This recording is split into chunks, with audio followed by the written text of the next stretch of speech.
أعوذ بالله من الشيطان الرجيم بسم الله الرحمن الرحيم الحمد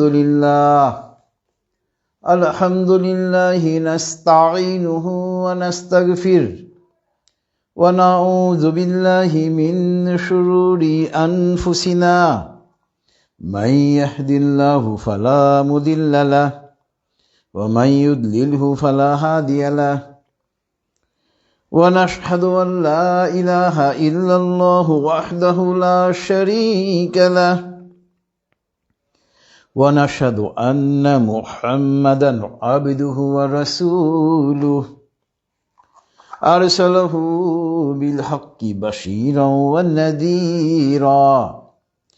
ونذيرا بين يدي الساعة من يطع الله ورسوله فقد رشد ومن يعصهما فإنه لا يضر إلا نفسه ولا يضر الله شيئا فقد قال الله تعالى في القرآن المجيد أعوذ بالله من الشيطان الرجيم إن الله وملائكته يصلون على النبي يا أيها الذين آمنوا صلوا عليه وسلموا تسليما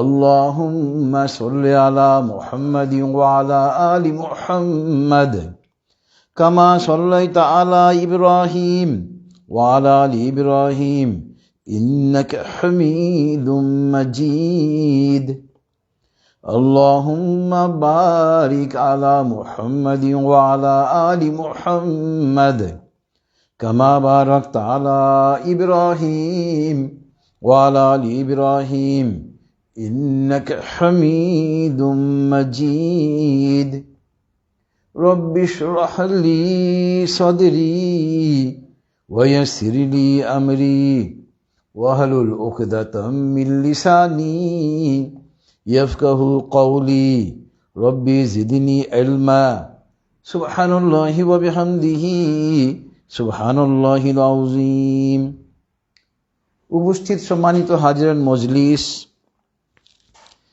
এবং ফেসবুক লাইভের মাধ্যমে যারা আমাদের সঙ্গে যুক্ত হয়েছেন, আসসালামু আলাইকুম ওয়া রাহমাতুল্লাহি ওয়া বারাকাতুহু। মহান আল্লাহ পাকের দরবারে লক্ষ কোটি কৃতজ্ঞতা। মহান আল্লাহ পাক আজকে আমাদেরকে মাগরিবের নামাজ আদায় করার পরে 12ই ফেব্রুয়ারি আমাদের প্রিয় বাংলাদেশে অনুষ্ঠিতব্য গণভোট এবং ত্রয়োদশ সংসদীয় নির্বাচনের প্রাক্কালে আপনাদের সামনে কিছু কথা বলার জন্য আল্লাহ পাক তৌফিক দিয়েছেন। এজন্য আমি মহান আল্লাহ পাকের দরবারে কৃতজ্ঞতা আদায় করি, বলি আলহামদুলিল্লাহ। যাবতীয় প্রশংসা একমাত্র মহান আল্লাহ পাকের জন্য। আজকে ইনশাআল্লাহ মহাগ্রন্থ আল কোরআন এবং সহিহ হাদিসের আলোকে রাজনীতি নিয়ে আলোচনা করব। যেহেতু আমাদের সামনেই আসন্ন 12ই ফেব্রুয়ারি অনুষ্ঠিত হতে যাচ্ছে গণভোট এবং ত্রয়োদশ সংসদীয় নির্বাচন, যা আমাদের জন্য অত্যন্ত গুরুত্বপূর্ণ। তো এটা নিয়ে আজকে আলোচনা করব। তবে তার আগে মহাগ্রন্থ আল কোরআনের কিছু আয়াত এবং সহিহ হাদিস নিয়ে আলোচনা করব, যা দ্বারা আমি আপনাদেরকে দেখানোর চেষ্টা করব যে ধর্ম এবং রাজনীতি এটা অঙ্গাঅঙ্গিভাবে জড়িত, ওতপ্রোতভাবে জড়িত। ধর্মকে এবং রাজনীতিকে আলাদা করা যায় না। অনেকেই আগে আমরা দেখতাম যারা অপব্যাখ্যা দিত যে ধর্মে কোনো রাজনীতি নেই, নাউজুবিল্লাহি মিন যালিক। আমাদের প্রিয় নবী হযরত মুহাম্মদ সাল্লাল্লাহু আলাইহি ওয়াসাল্লাম তিনি মসজিদে নববীতে বসে রাজনীতি করেছেন, রাষ্ট্র পরিচালনা করেছেন। এজন্য একজন মুসলমান মাত্রই আমাদেরকে ইসলাম ভিত্তিক রাজনীতি করার জন্য সচেষ্ট হতে হবে। তো এই জন্য আজকে আমাদের সামনেই গণভোটে আমরা কাকে ভোট দিব, হাতে দিব নাকি নাতে দিব, এটা নিয়ে অনেকেই আমরা সংশয়ে ভুগতেছি। এবং ত্রয়োদশ সংসদীয় নির্বাচনে কোন দলকে আমরা নির্বাচিত করব, এটা নিয়ে আমি আমার ব্যক্তিগত অভিমত জানাবো। তো তার আগে আমি মহাগ্রন্থ আল কোরআনের কয়েকটি আয়াত এবং হাদিস উল্লেখ করব, এরপরে ইনশাআল্লাহ আমি আমার ব্যক্তিগত অভিমত জানাবো আজকে এই ফেসবুক লাইভ থেকে। তো আমি প্রথমেই চলে যাব মহাগ্রন্থ আল কোরআনের সূরাতুল বাকারার আয়াত নাম্বার 216। মহাগ্রন্থ আল কোরআনের 2 নম্বর সূরাতুল বাকারার আয়াত নাম্বার 216। এখানে মহান আল্লাহ পাক বলতেছেন, কুতিবা আলাইকুমুল কিতালু ওয়া হুয়া কুরহুল লাকুম ওয়া আসা আন তাকরাহু শাইআন ওয়া হুয়া খায়রুল লাকুম ওয়া আসা আন তুহিব্বু শাইআন ওয়া হুয়া শাররুল লাকুম ওয়াল্লাহু ইয়ালামু ওয়া আনতুম লা তা'লামুন। দেখেন আয়াতে কারিমা অত্যন্ত পরিষ্কার। কুতিবা আলাইকুমুল কিতাল, আল্লাহ পাক বলতেছেন, হে মানব সম্প্রদায়, হে মুসলমানরা, তোমাদের উপরে জিহাদকে ফরজ করা হয়েছে। তোমাদের হয়তো এটা তা অপছন্দনীয়। আমরা অনেকেই মসজিদ মাদ্রাসা ভিত্তিক আমরা ধর্ম পালন করে আমরা মনে করি আমরা জান্নাতে চলে যাব। আপনার জান্নাতে যেতে হলে মহাগ্রন্থ আল কোরআন এবং হাদিসের আলোকে জীবনটাকে পরিচালিত করতে হবে। আমরা যদি একটু পিছনের দিকে যাই, আমরা এই যে কয়েকদিন পরে আমাদের মাঝে মহান আল্লাহ পাক পবিত্র রমজান মাস আমরা পাচ্ছি। সূরাতুল বাকারার আয়াত নাম্বার 183 যদি আমরা একটু পর্যবেক্ষণ করি, সূরাতুল বাকারার আয়াত নাম্বার 183 এবং সূরাতুল বাকারার আয়াত নাম্বার 216। দেখেন 183-তে মহান আল্লাহ পাক কি বলতেছেন, ইয়া আইয়ুহাল্লাযীনা আমানু কুতিবা আলাইকুমুস সিয়াম, হে ঈমানদাররা, তোমাদের উপরে রোজাকে ফরজ করা হয়েছে। এখানে আল্লাহ পাক কুতিবা শব্দটা ব্যবহার করে এই আয়াতে কারিমা নাজিল করে উম্মতে মুহাম্মদের উপরে রমজান মাসের রোজা সাওম পালনকে ফরজ করেছেন। এবার দেখেন ঠিক 183 আয়াতে আল্লাহ পাক যে কুতিবা শব্দটা ব্যবহার করেছেন, ওই একই কুতিবা শব্দটা মহান আল্লাহ পাক সূরাতুল বাকারার আয়াত নাম্বার 216-তে ব্যবহার করেছেন। এখানে আল্লাহ পাক বলতেছেন, কুতিবা আলাইকুমুল কিতাল, তোমাদের উপরে জিহাদকে ফরজ করা হয়েছে। তোমাদের অনেকের তা হয়তো অপছন্দ, অথচ তোমরা যা অপছন্দ করো এটাতেই তোমাদের জন্য কল্যাণ রয়েছে। আবার অনেকে তোমরা যা পছন্দ করো ওটাতে তোমাদের জন্য ক্ষতি নিহিত রয়েছে। আপনার কিতাল, জিহাদ মানে সম্মুখ যুদ্ধ, সরাসরি লড়াই সংগ্রাম। জিহাদ মানে প্রচেষ্টা। জিহাদের আরো অনেক অর্থ। এখানে আমরা জিহাদ বলতে প্রচেষ্টাকে গ্রহণ করব, চেষ্টাকে গ্রহণ করব। কারণ আমাদের এই প্রিয় বাংলাদেশে আমরা প্রায় 95% লোক মুসলমান। এখানে ইসলাম পালনে কেউ বাধা দেয় না। এজন্য এখানে কোনো কাফের নেই যে আমরা তার সঙ্গে সম্মুখ লড়াইয়ে আমরা সম্মুখ লড়াই করব, এরকম কোনো কারণ নেই, আলহামদুলিল্লাহ। এখন আমাদের জন্য জিহাদ শব্দের অর্থ হলো চেষ্টা। আমরা প্রায় 95% লোক এই দেশে মুসলমান থাকা সত্ত্বেও অত্যন্ত দুঃখের বিষয় যে এখনো পর্যন্ত আমরা আমাদের প্রিয় বাংলাদেশে ইসলামী খিলাফত কায়েম করতে পারি নাই। কেননা অপব্যাখ্যা, ধর্মভিত্তিক রাজনীতি বলে বলে মুসলমানদেরকে দমিয়ে রাখা হয়েছিল এতদিন। কোরআন এবং হাদিসের অপব্যাখ্যা করা হয়েছিল এতদিন। আলহামদুলিল্লাহ 5ই আগস্ট 2024-এ ফ্যাসিস্ট সরকারের পতন হওয়ার পরে আলহামদুলিল্লাহ বর্তমানে যে সরকার, অন্তর্বর্তীকালীন সরকার রাষ্ট্র পরিচালনা করতেছে, অত্যন্ত ইসলাম বান্ধব একটা সরকার আলহামদুলিল্লাহ। এবং এই সময়ে ইসলামী রাজনীতির পথ উন্মুক্ত হয়েছে আলহামদুলিল্লাহ। তা আল্লাহ পাক এখানে বলতেছেন যে এখানে আমরা কিতাল শব্দের অর্থকে গ্রহণ করব প্রচেষ্টা অর্থে। বর্তমান বাংলাদেশের প্রেক্ষাপটে এই দেশে ইসলামী খিলাফত কায়েম করার জন্য আমরা যে প্রচেষ্টা গ্রহণ করব, এটা হবে গিয়ে আমাদের জন্য সবচেয়ে বড় জিহাদ, জিহাদে আকবর হবে এটাই। এখন আমরা সামনে যে গণভোট আসতেছে, এই গণভোটে একজন মুসলমান মাত্রই আমাদেরকে বাক্সে ভোট দিতে হবে, হাতে ভোট দিতে হবে। কেননা মানি বাংলাদেশ, মানি ইসলাম। এখন যদি আমরা কে জয়যুক্ত না করি, তাহলে বাংলাদেশ নামক রাষ্ট্রের অস্তিত্ব থাকবে না। কে যদি আমরা জয়যুক্ত না করি, এই দেশে ইসলাম আর থাকবে না।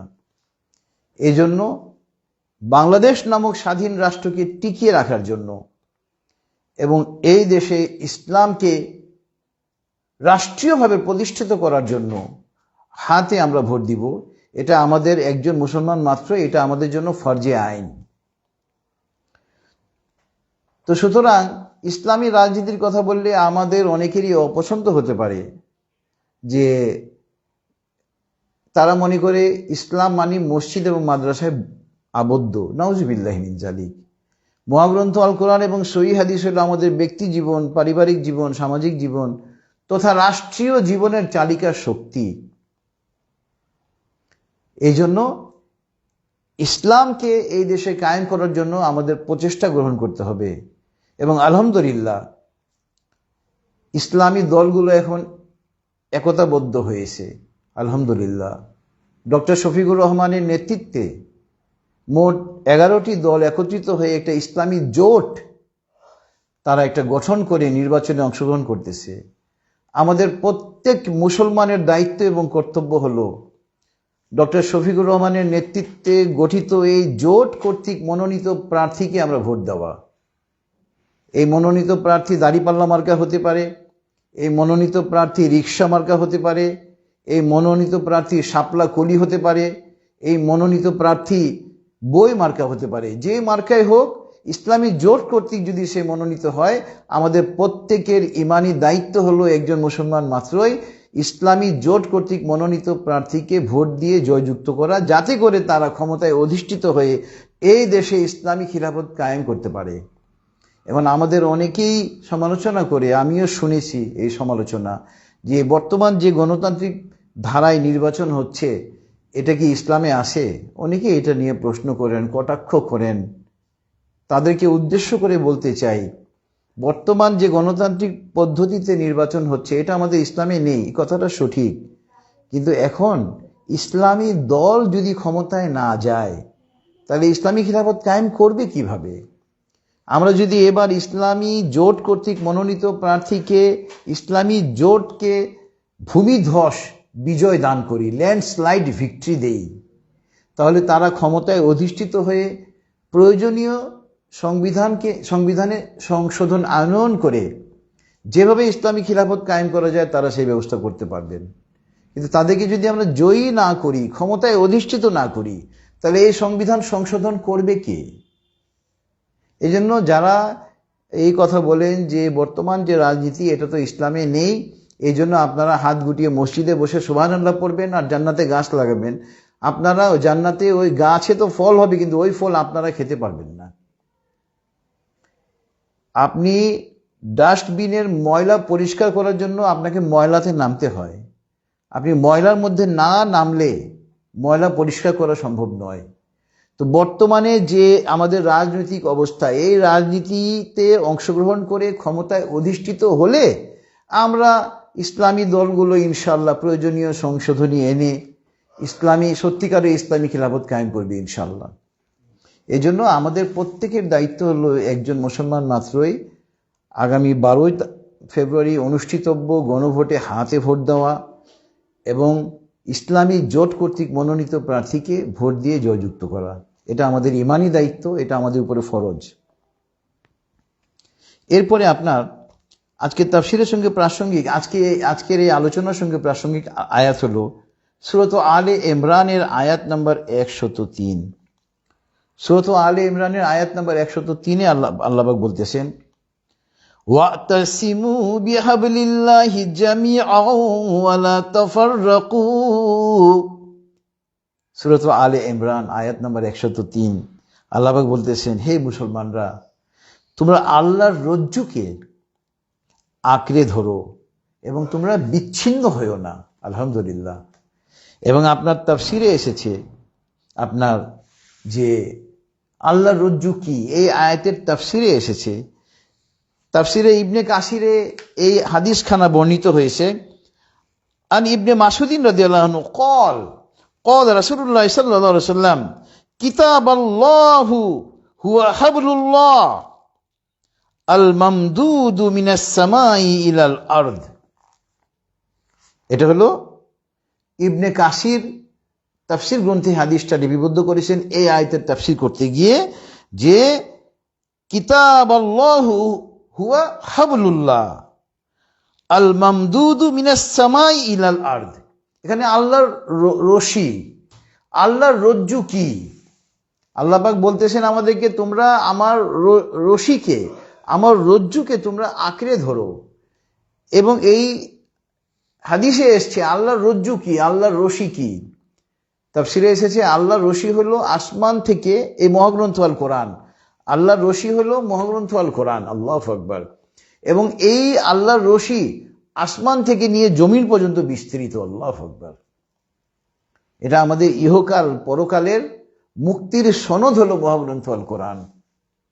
এই জন্য আমাদের ইসলামী দল আমরা যারা এক হয়েছি, আলহামদুলিল্লাহ, আমাদেরকে এক থাকতে হবে। আমাদের মধ্যে যেন কোনো বিভেদ দেখা না দেয়, আমাদের মধ্যে যেন কোনো বিচ্ছিন্নতা দেখা না দেয়, এইদিকে আমাদের বিশেষ করে খেয়াল রাখতে হবে। মোনাফেকরা, কাফেররা চাইবে আমাদের মধ্যে আবার বিভেদ সৃষ্টি করতে। আমাদের ওদিকে খেয়াল করে আমাদেরকে এক থাকতে হবে। এবার আমরা চলে আসি আজকে আলোচনার সঙ্গে প্রাসঙ্গিক আয়াত হলো এই সূরাতু আলে ইমরানেরই আয়াত নম্বর 110। এখানে আল্লাহ পাক বলতেছেন, কুনতুম খায়রা উম্মাতিন উখরিজাত লিন-নাসি তা'মুরুনা বিল মা'রুফি ওয়া তানহাউনা আনিল মুনকারি ওয়া তু'মিনুনা বিল্লাহ। দেখেন, ইসলামী রাজনীতি আমরা কেন করব? এখানেও কিন্তু আমরা পাচ্ছি আল্লাহ পাক বলতেছেন, কুনতুম খায়রা উম্মাতিন, তোমাদেরকে তো শ্রেষ্ঠ উম্মত হিসেবে আমি পাঠিয়েছি। তোমরা শ্রেষ্ঠ উম্মত, তোমরা মানুষের জন্য শ্রেষ্ঠ উম্মত। কেননা তোমরা মানুষকে সৎ কাজের আদেশ দাও আর অসৎ কাজ থেকে তুমি মানুষকে নিষেধ করো। আল্লাহর উপরে ঈমান আনার পরে আমরা মানুষকে সৎ কাজের আদেশ দিব এবং মানুষকে অসৎ কাজ থেকে নিষেধ করব। এখন আমরা সৎ কাজের আদেশ দিব, অসৎ কাজ থেকে নিষেধ করব, কিন্তু আমরা যদি ক্ষমতায় না থাকি, এই আদেশ আর নিষেধ দিয়ে কোনো কাজ হবে? আমরা ক্ষমতায় থাকলে রাষ্ট্রীয়ভাবে আমরা সৎ কাজের আদেশ দিয়ে ওটাকে বাস্তবায়ন করতে পারবো। ইসলামী দল যদি ক্ষমতায় থাকে, মন্দ কাজ থেকে মানুষকে বাই ফোর্স ক্ষমতা প্রয়োগ করে বিরত রাখতে পারবে। এই জন্য তো ইসলামী খিলাফত প্রয়োজন। আপনি যদি ইসলামী রাজনীতি না করেন, রাষ্ট্রীয় ক্ষমতায় অধিষ্ঠিত না হন, তাহলে আপনি কিভাবে সৎ কাজের আদেশ করবেন আর কিভাবে মানুষকে অসৎ কাজ থেকে নিষেধ করবেন? আপনার এই আদেশ আর নিষেধ হবে কাগজের টুকরা ছাড়া কিছুই না, যদি ক্ষমতা না থাকে। এই জন্য সূরা আলে ইমরানের আয়াত নম্বর 110 অনুযায়ী, যেহেতু এটা আল্লাহ পাকের নির্দেশনা আমাদের উপরে, যে আমরা মানুষকে ঈমান আনয়নের পরে, আল্লাহ পাকের উপরে ঈমান আনয়নের পরে আমরা মানুষকে সৎ কাজের আদেশ করব, অসৎ কাজ থেকে নিষেধ করব। এবং এই জন্য ক্ষমতা প্রয়োজন, রাষ্ট্রীয় ক্ষমতা এই জন্য প্রয়োজন। এরপরে আপনার আজকে আলোচনার সঙ্গে প্রাসঙ্গিক আয়াত হলো সূরাতুল আনফালের আয়াত নাম্বার 46। সূরাতুল আনফালের আয়াত নাম্বার 46 এই মহান আল্লাহ পাক বলতেছেন, وَأَطِيعُوا اللَّهَ وَرَسُولَهُ وَلَا تَنَازَعُوا فَتَفْشَلُوا وَتَذْهَبَ رِيحُكُمْ وَاصْبِرُوا إِنَّ اللَّهَ مَعَ الصَّابِرِينَ وَأَطِيعُوا اللَّهَ وَرَسُولَهُ, তোমরা আল্লাহ এবং রাসূলকে অনুসরণ করো। ওয়ালা তানাজাউ, তোমরা বিভক্ত হয়েও না, নিজেদের মধ্যে বিবাদ সৃষ্টি করো না। ফাতাফশালু ওয়া তাযহাবা রিহুকুম, যদি তোমরা নিজেদের মধ্যে বিবাদ সৃষ্টি করো, তোমাদের মধ্যে কাপুরুষতা দেখা দিবে, তোমরা কাপুরুষ হয়ে যাবে, তোমরা ভীত সন্ত্রস্ত হয়ে যাবে। বিচ্ছেদ, বিবাদ, মারামারি, হানাহানি, দ্বন্দ্ব মানুষকে দুর্বল করে দেয়। এজন্য আমরা ইসলামী দলগুলো একত্রিত হয়েছি সারা বাংলাদেশের। আমাদের মধ্যে কোনো বিবাদ রাখা যাবে না, বিভেদ রাখা যাবে না, আমাদের মধ্যে একতা থাকতে হবে। এবং ওটাই হলো গিয়ে আমাদের মূল শক্তি হবে। আমরা বলি একতাই শক্তি, একতাই বল, ইউনিটি ইজ স্ট্রেংথ। এটা একটা প্রবাদ বাক্য, এটা কিন্তু প্রবাদ বাক্য না, এটা মহাগ্রন্থ আল কোরআনের কথা। আল্লাহ পাক সূরাতুল আনফালের আয়াত নাম্বার 46-এ বলে দিচ্ছেন যে হে মুসলমানরা, তোমরা বিভক্ত হয়েও না, কারণ তোমরা যদি বিভক্ত হয়ে যাও তাহলে তোমরা দুর্বল হয়ে পড়বে, কাপুরুষ হয়ে যাবে, তোমাদের মধ্যে ভয় কাজ করবে। আল্লাহু আকবার। সুতরাং একতাই বল, এটা কোরআনের কথা, সূরাতুল আনফাল আয়াত নম্বর 46। এরপরে আপনার আজকে তাফসিরে, আজকে আলোচনার সঙ্গে প্রাসঙ্গিক আয়াত হলো সূরাতুল বনী ইসরাঈলের আয়াত নম্বর 80। দেখেন এই আয়াতটা আরো ক্লিয়ার। আমরা যে ইসলামী রাজনীতি করব, এই আয়াতে আরো স্পষ্টভাবে আল্লাহ পাক বলতেছেন, ওয়াকুর রাব্বি আদখিলনি মুদখালা সিদকি ওয়া আখরিজনি মুখরাজা সিদকি ওয়াজআললি মিন লাদুনকা সুলতানান নাসীরা। দেখেন আল্লাহ পাক বলছেন, হে মুসলমানরা, তোমরা আমার কাছে প্রার্থনা করো যে হে আমার প্রভু, আমাকে কল্যাণের সাথে প্রবেশ করাও, কল্যাণের সঙ্গে আমাকে বের করো, এবং আমাকে এটা সাহায্যকারী শক্তি অর্থাৎ সাহায্যকারী রাষ্ট্র দান করো। আল্লাহু আকবার। সুলতান মানে এখানে রাষ্ট্র বোঝাচ্ছে। তো ইসলামী রাষ্ট্র গঠন করার কথা তো এখানেই বলা আছে। আপনি ইসলামী রাষ্ট্র গঠন করলে ক্ষমতা প্রয়োগ করে ইসলামকে বাস্তবায়ন করতে পারবেন, আপনি মানুষকে সৎ কাজের আদেশ করতে পারবেন, মানুষ তখন আপনার কথা শুনবে, উনি তো ক্ষমতায় আছে। কারণ আপনি আপনার কথা না শুনলে আপনি তাকে শাস্তি দিতে পারবেন রাষ্ট্রীয় আইনে, আর অসৎ কাজ থেকে নিষেধ করবেন। যদি সে নিষেধ না মানে, সে রাষ্ট্রের শাস্তির পর্যায়ে পড়ে যাবে, এই ভয়ে সে নিষেধ থেকে বেঁচে থাকবে, অন্যায় কাজ থেকে বেঁচে থাকবে। এই জন্য তো ইসলামী খিলাফত এই রাষ্ট্রের প্রয়োজন। আমরা এই দেশে প্রায় 95% লোক মুসলমান, অথচ এখনো পর্যন্ত আমরা ইসলামী খিলাফত কায়েম করতে পারিনি। এটা আমাদের জন্য অত্যন্ত দুঃখজনক। এরপরে আজকে আলোচনার সঙ্গে প্রাসঙ্গিক আয়াত হলো সূরাতুল হাজের আয়াত নাম্বার 41। এখানে আল্লাহ পাক আরো স্পষ্ট বলে দিচ্ছেন, আরো সহজভাবে আল্লাহ পাক আমাদেরকে বুঝিয়ে দিচ্ছেন, আল্লাযীনা ইম্মাক্কান্নাহুম ফিল আরদি আকামুস সালাতা ওয়া আতুজ যাকাতা ওয়া আমারু বিল মা'রুফি ওয়া নাহাউ আনিল মুনকার ওয়ালিল্লাহি আকিবাতুল উমুর। আপনাকে যদি বাংলাদেশের রাষ্ট্রীয় ক্ষমতা দেওয়া হয়, আপনি একজন মুসলমান, আপনি কি করবেন? আপনাকে প্রথমে এই 4টা কাজ করতে হবে। অর্থাৎ ইসলামী খিলাফত কায়েম করলেই আমাদেরকে প্রথমে এই 4টা কাজ করতে হবে। আল্লাহ পাক বলতেছেন যে তারা, যাদেরকে আমি যদি রাষ্ট্রীয় ক্ষমতা দেই, তারা কি করবে? নামাজ কায়েম করবে, যাকাত আদায় করবে, মানুষকে সৎ কাজের আদেশ দিবে, আর অসৎ কাজ থেকে মানুষকে নিষেধ করবে, আর আল্লাহর উপরে ভরসা করবে। আল্লাহু আকবার। তো ইসলামী খিলাফত যদি কায়েম না করেন, রাষ্ট্রীয় ক্ষমতায় যদি মুসলমানরা আমরা না যাই, এই কাজগুলো কি আমরা রাষ্ট্রীয়ভাবে করতে পারবো? আমরা রাষ্ট্রীয়ভাবে মোটেই করতে পারবো না। এবং এই জন্য ইসলামী খিলাফত প্রয়োজন। এরপরে আপনার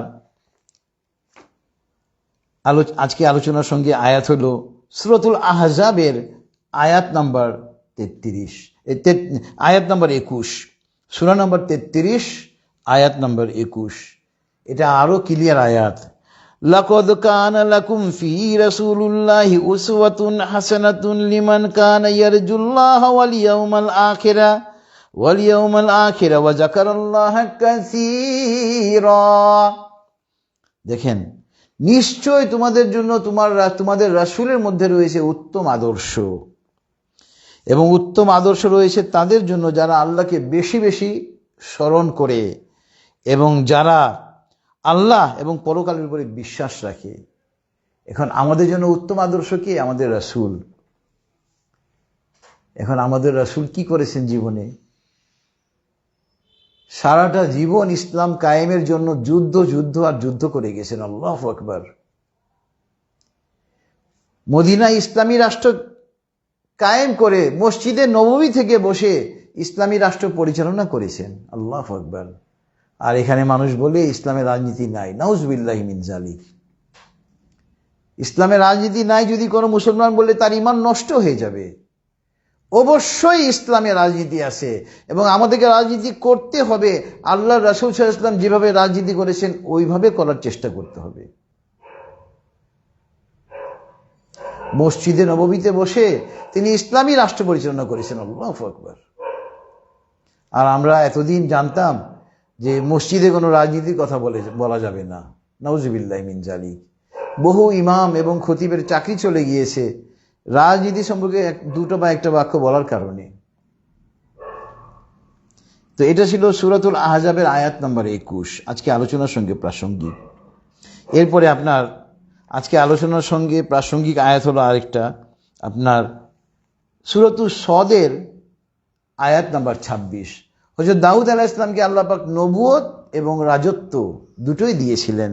দেখেন আল্লাহ পাক এখানে কি বলতেছেন হযরত দাউদ আলাইহিস সালামকে, ইয়া দাউদ ইন্না জাআলনাকা খলিফাতান ফিল আরদি ফাহকুম বাইনান নাসি বিল হক ওয়া লা তাত্তাবিল হাওয়া ফায়ুদিল্লাকা আন সাবিলিল্লাহ ইন্নাল্লাযীনা ইয়াদিল্লুনা আন সাবিলিল্লাহি লাহুম আযাবুন শাদীদুম বিমা নাসু ইয়াউমাল হিসাব। দেখেন হযরত দাউদ আলাইহিস সালামকে আল্লাহ পাক বলতেছেন যে হে দাউদ, আমি তো আপনাকে খিলাফত দিয়েছি এই দুনিয়াতে, বাদশাহী দিয়েছি দুনিয়াতে, সুতরাং আপনি মানুষের মধ্যে ন্যায় বিচার প্রতিষ্ঠা করেন। তার মানে ইসলামী রাষ্ট্র প্রতিষ্ঠিত হলেই ইসলামী রাষ্ট্রের রাষ্ট্রপ্রধানের প্রধান দায়িত্ব হলো ন্যায় বিচার প্রতিষ্ঠা করা। কাউকে তার অধিকার থেকে বঞ্চিত করা যাবে না। যার যে অধিকার তাকে সেই প্রাপ্য দিয়ে দিতে হবে, তাকে পৌঁছে দিতে হবে তার ঘরে পর্যন্ত গিয়ে। ইসলাম তাই বলে। ইসলামী ইতিহাস আপনি খুলে দেখেন, পৃথিবীতে যখন ইসলামী খিলাফত প্রতিষ্ঠিত ছিল, বস্তা বস্তা ভর্তি টাকা মুদ্রা নিয়ে মানুষ ঘুরতো। জাকাত, এই জাকাত দেওয়ার লোক খুঁজে পেত না। অর্থাৎ দেখেন তখন ইসলাম কত চমৎকার একটা ভাবে রাষ্ট্রে ছিল, কায়েম ছিল, যে কোনো দারিদ্রতা ওই দেশে ছিল না। জাকাতের টাকা দিবে এমন লোককে খুঁজে পাওয়া যাচ্ছিল না। আল্লাহু আকবার। আর এখানে আল্লাহ পাক ডাইরেক্ট বলতেছেন যে কাউকে যদি আল্লাহ পাক, হযরত দাউদ আলাইহিস সালামকে উল্লেখ করে কথাটা বলেছেন, এখন আমাদের প্রত্যেকের জন্য প্রযোজ্য, কাউকে যদি ইসলামী রাষ্ট্রের রাষ্ট্রনায়ক আল্লাহ পাক নিযুক্ত করেন, তার প্রথম কাজ হবে ফাহকুম বাইনান নাসি বিল হক, মানুষের মধ্যে ন্যায় বিচার প্রতিষ্ঠা করা, মানুষের মধ্যে ন্যায়ের ভিত্তিতে, ইনসাফের ভিত্তিতে বিচার ফয়সালা করা। আমাদের শহীদ হাদি, তাকে হত্যা করেছে, তার চাওয়া কি ছিল? ইনসাফের বাংলাদেশ। সে বাংলাদেশে ইনসাফ কায়েম করতে চেয়েছিল। আল্লাহু আকবার। তাকে হত্যা করেছে কাফের মুশরিকরা, মুনাফিকরা। এবং আল্লাহ পাক বলতেছেন, তুমি কখনো আল্লাহর পথ থেকে পথভ্রষ্ট হও না, বিপথে যেও না।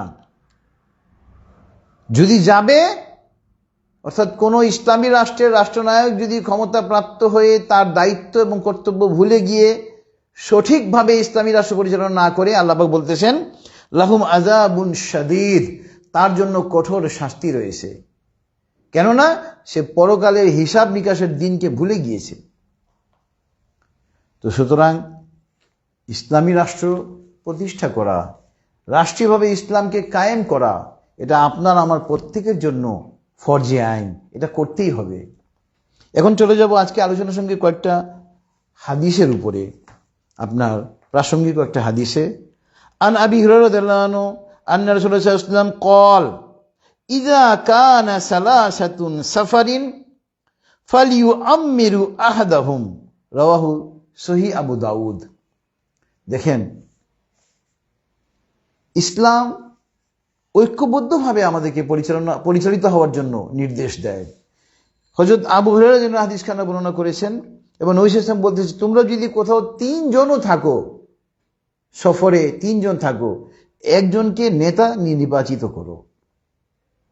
নেতা, ইসলামী রাষ্ট্র, আমরা ইসলামী রাজনীতি করব, আমাদের পছন্দের একটা ইসলামী দল হবে এবং ওই ইসলামী দলের নেতাকে আমাদের নেতা হিসেবে আমাদের মানতে হবে। এবং এখানেও দেখেন, এই হাদিস দ্বারাও আল্লাহ রাসূল সাল্লাল্লাহু আলাইহি ওয়াসাল্লাম আমাদেরকে ঐক্যবদ্ধ হওয়ার কথা বলতেছেন। এবং পরের হাদিসটা আরো ক্লিয়ার। আন আবি যার রাদিয়াল্লাহু আনহু ক্বাল ক্বাল রাসূলুল্লাহ সাল্লাল্লাহু আলাইহি ওয়াসাল্লাম মান ফারাকাল জামাআতা শিবরান ফাকাদ খলাআ রিবকাতিল ইসলামি মিন এনাকিহু, রাওয়াহু সহিহ আবু দাউদ। এটা আবু যর রাদিয়াল্লাহু আনহু হাদিসখানা বর্ণনা করেছেন। তিনি বলতেছেন, যে ব্যক্তি জামাত থেকে 1 বিঘত পরিমাণ বিচ্ছিন্ন হয়ে গেল, সে ইসলাম থেকে নিজের গর্দানকে সরিয়ে ফেললো, অর্থাৎ ইসলামের ছায়াতল থেকে সে বিচ্ছিন্ন হয়ে গেল। অর্থাৎ আমরা জামাতবদ্ধ হয়ে দলীয় ভিত্তিতে ইসলামী রাজনীতি করব। আপনি যদি মনে করেন না আমি একা একা ইসলামী রাজনীতি করব, একা একা আপনার ইসলামী রাজনীতি হবে না। আপনাকে একটা দল, ইসলামী দল পছন্দ করে ওই ইসলামী দলে যোগদান করে আপনাকে ওইভাবে রাজনৈতিকভাবে কর্মকাণ্ড চালাতে হবে। আপনি যদি ওই জোট থেকে বের হয়ে যান, দল থেকে বের হয়ে যান 1 বিঘত পরিমাণও, তাহলে এই হাদিস অনুযায়ী আপনার গর্দানকে আপনি ইসলাম থেকে বের করে ফেলেছেন। আপনার গর্দানে যে রশি ছিল ইসলামে আটকানো, ওই রশি থেকে আপনি খুলে ফেলেছেন। নাউযুবিল্লাহি মিন যালিক। এরপরে হাদিস হলো আন আবি হুরায়রা রাদিয়াল্লাহু আনহু আনি নবী সাল্লাল্লাহু আলাইহি ওয়াসাল্লাম ক্বাল আন্নাহু ক্বাল মান খারাজা মিনাত তাআতি ওয়া ফারাকাল জামাআতা ফামাতা মাতা মিতাতিন জাহিলিয়াতান, রাওয়াহু সহিহ মুসলিম। এই যে দেখেন, ইসলামী রাজনীতি করবেন না, একা একা মনে করবেন যে আপনি একবারে জান্নাত পেয়ে যাবেন। দেখেন হাদিসটা আরো ক্লিয়ার। হযরত আবু হুরায়রা যিনি হাদিসখানা বর্ণনা করতেছেন, তিনি বলতেছেন, যে ব্যক্তি আনুগত্য থেকে বের হয়ে গেল, জামাত থেকে বিচ্ছিন্ন হয়ে গেল, সে মৃত্যুবরণ করলো, তার মৃত্যু হবে জাহেলিয়াত যুগের মৃত্যুর মতো। নাউযুবিল্লাহি মিন যালিক, রাওয়াহু সহিহ মুসলিম। জাহেলিয়াত যুগে মৃত্যু মানে কি? তখন ইসলাম ছিল না, তারা কাফের অবস্থায় মৃত্যুবরণ করেছিল। তা আপনি আমি যদি একটা ইসলামী দলকে সমর্থন না করি, ইসলামী দলকে যদি আমরা সমর্থন না করে আমরা এগিয়ে চলি, নিজে নিজে মনে করি যে না আমি ইসলাম কায়েম করে দিব, নাউযুবিল্লাহি মিন যালিক, হবে না। আপনাকে আমাকে একটা ইসলামী দলভুক্ত হতে হবে। আলহামদুলিল্লাহ, আমি ব্যক্তিগতভাবে বাংলাদেশ নেজামে ইসলাম পার্টি, এই পার্টির নায়েবে আমির হল মুফতি আব্দুল মাজেদ আতহারি, উনি আমার ওস্তাদ আলহামদুলিল্লাহ। এবং ওই নিজামে ইসলাম পার্টির আরো কর্ণধার যারা, মুফতি মুসা বিন ইজহার, উনিও আমার ওস্তাদ। মুফতি এহতেসামুল হক সাক্ষী, উনিও আমার ওস্তাদ। উনাদের সঙ্গে আমার নিয়মিত যোগাযোগ আছে এবং আলহামদুলিল্লাহ এই দলের সঙ্গে আমি সংশ্লিষ্ট। এটা আমার ওস্তাদের দল, আমিও এই দলকে সমর্থন করি। আমার ওস্তাদের দলও নিজামে ইসলাম পার্টি, এই ডক্টর শফিকুর রহমানের নেতৃত্বে যে ইসলামী জোট, তার একটা শরিক দল। আল্লাহু আকবার। আমার দলের মার্কা হলো বই মার্কা। তো আলহামদুলিল্লাহ ইসলামী রাজনীতি করতে হবে ভাই। ইসলামী রাজনীতি করে ইসলামকে রাষ্ট্রীয়ভাবে প্রতিষ্ঠিত করার জন্য চেষ্টা করতে হবে। আর বর্তমান যুগে এটাই হলো জিহাদে আকবর, সবচেয়ে বড় জিহাদ হলো এটাই। এজন্য দোয়া করব। দোয়ার আগে আমি আবার আপনাদের সম্মুখে আবেদন করব, আগামী 12ই ফেব্রুয়ারি অনুষ্ঠিতব্য গণভোটে আপনারা হাতে ভোট দিবেন। আর আপনারা ইসলামী জোট কর্তৃক মনোনীত প্রার্থীকে সংসদীয় আসনের জন্য আপনারা ভোট প্রদান করবেন, যাতে ইসলামী দল ক্ষমতায় অধিষ্ঠিত হয়ে এই দেশে ইসলামী খিলাফত কায়েম করতে পারে। তো আলহামদুলিল্লাহ, যেটুকু আলোচনা হলো, মহান আল্লাহ পাক যেন আমাদেরকে তার উপরে আমল করার জন্য তৌফিক দান করুন। তো ইনশাল্লাহ আমরা দোয়া করব মহান আল্লাহ পাকের কাছে, যেটুকু আলোচনা হলো তার ভুল ভ্রান্তিতে ক্ষমা চাইব আল্লাহর কাছে। আমরা আরও প্রার্থনা করব, তার আগে আমরা আমাদের নবীর শানে দুরূদ শরীফ পাঠ করি। আল্লাহুম্মা সাল্লি আলা মুহাম্মাদ ওয়া আলা আলি মুহাম্মাদ কামা সাল্লাইতা আলা ইব্রাহিম ওয়া আলা আলি ইব্রাহিম ইন্নাকা হামিদুম মাজিদ। আল্লাহুম্মা বারিক আলা মুহাম্মাদ ওয়া আলা আলি মুহাম্মাদ কামা বারাকতা আলা ইব্রাহিম ওয়া আলা আলি ইব্রাহিম ইন্নাকা হামিদুম মাজিদ। আল্লাহুম্মা আমিন। রব্বানা যালামনা আনফুসানা ওয়া ইল্লাম তাগফির লানা ওয়া তারহামনা লানাকুনান্না মিনাল খাসিরিন। রব্বানা আতিনা ফিদ দুনিয়া হাসানাহ ওয়া ফিল আখিরাতি হাসানাহ ওয়া কিনা আযাবান নার। রব্বিরহামহুমা কামা রব্বায়ানি সগীরা। রব্বি জিদনি ইলমা। আল্লাহুম্মা ইফতাহ লি আবওয়াব রাহমাতিক। আল্লাহুম্মা ইন্নী আসআলুকা মিন ফাদলিক। আল্লাহুম্মা ইন্নী আসআলুকাল হুদা ওয়াত তুকা ওয়াল আফাফা ওয়াল গিনা। রব্বি ইন্নী লিমা আনজালতা ইলাইয়া মিন খায়রিন ফাকির। হে আল্লাহ, আমরা তোমার কিছু বান্দাবান্দি মওলা, তোমার মহাগ্রন্থ আল কোরআন থেকে এবং তোমার হাবিবের হাদিস থেকে কিছু আলোচনা করেছি মওলা, আমাদের দেশের আসন্ন নির্বাচন নিয়ে মওলা। আমাদের এই পড়া, বলা, শোনা এবং বুঝার মধ্যে অনেক ভুল হয়েছে মওলা। বুঝা এবং বুঝানোর মধ্যে অনেক ভুল হয়েছে মওলা। মওলা, তুমি তো ক্ষমাশীল, তুমি ক্ষমা করতে পছন্দ করো মওলা। মওলা, আমাদের এই পড়া, বলা, শোনা, বুঝা এবং বুঝানোর ভুল ত্রুটি ক্ষমা করে আমাদের এই প্রচেষ্টাকে তুমি কবুল করে নাও মওলা। মওলা, আমরা আমাদের জীবনের জানা অজানা, ইচ্ছা অনিচ্ছায় করা সমস্ত গুনাহ নিয়ে তোমার দরবারে তওবা করতেছি মওলা। মওলা, তুমি আমাদের তওবাকে কবুল করে নাও মওলা। মাওলা, আমাদের গুনাহ সমূহকে তুমি নেকির দ্বারা ভরপুর করে দাও মওলা। মাওলা, আমাদেরকে আরবি ভাষা, বাংলা ভাষা, ইংরেজি ভাষার উপরে অগাধ পারদর্শিতা দান করো মওলা, যাতে করে সারা বিশ্বে তোমার কালামে পাকে বাণীকে আমরা ছড়িয়ে দিতে পারি মওলা। তুমি আমাদেরকে সেই তৌফিক দান করো মওলা।